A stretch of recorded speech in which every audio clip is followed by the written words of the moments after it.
10 Steps to Thin Mountain by Thomas Ligotti.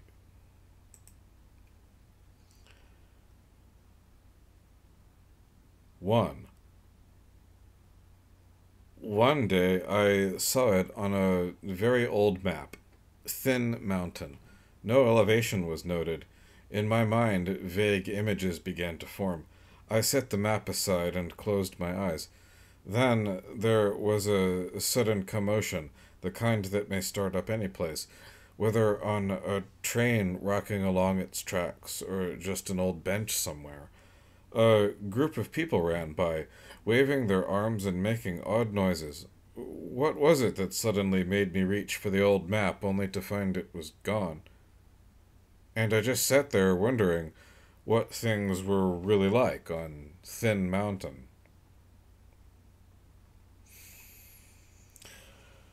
2.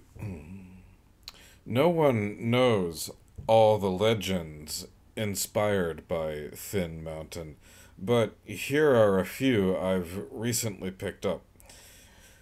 That the air up there will turn you into a raving visionary in a matter of hours, that after a few days you experience strange yearnings that are impossible to fulfill, that long-time residents become immortal, and after death walk the woods as skeletons. What can you expect from hearsay? But one thing is certain among these conjectures: no one wants to give Thin Mountain a chance.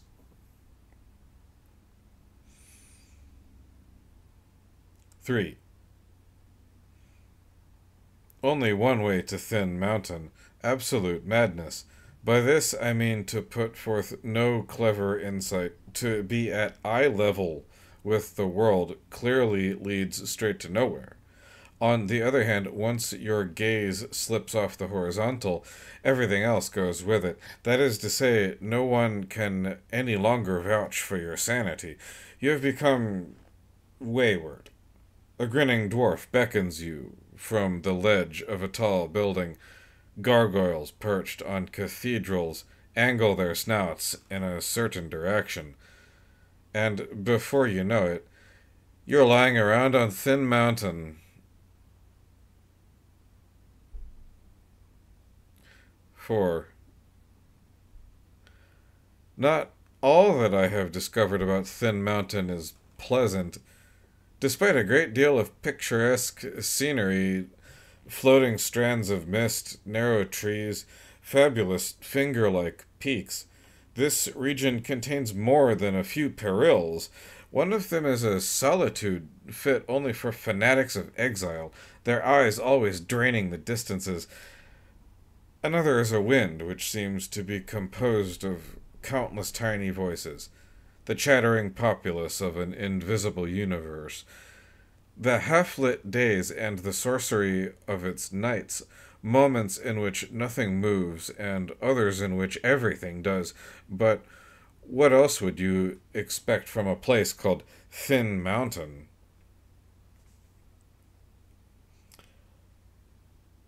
5.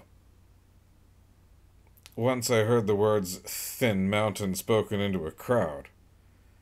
Did I say that I saw who said it? I did not. It could have been anyone standing along the platform waiting for the train to arrive. The same day someone threw himself under that train, he was cut in half. But what a happy expression was plastered on the face of that corpse. The Thin Mountain! I couldn't help crying out in front of everyone. But as I suspected, no one came forward to confront me.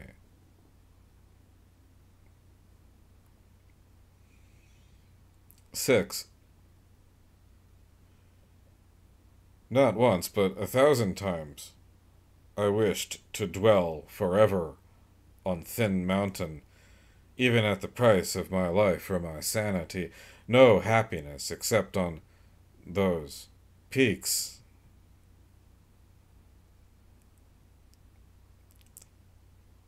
7. One morning I awoke with great difficulty, and the pain The noise was worse than ever. All day the pain, the noise. All day Thin Mountain.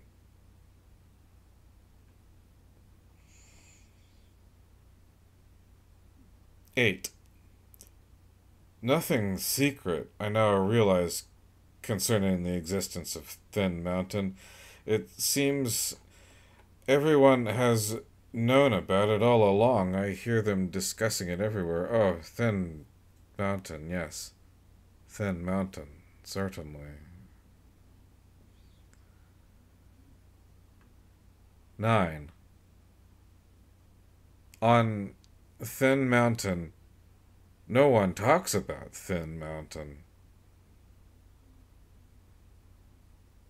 10. The train will be here soon.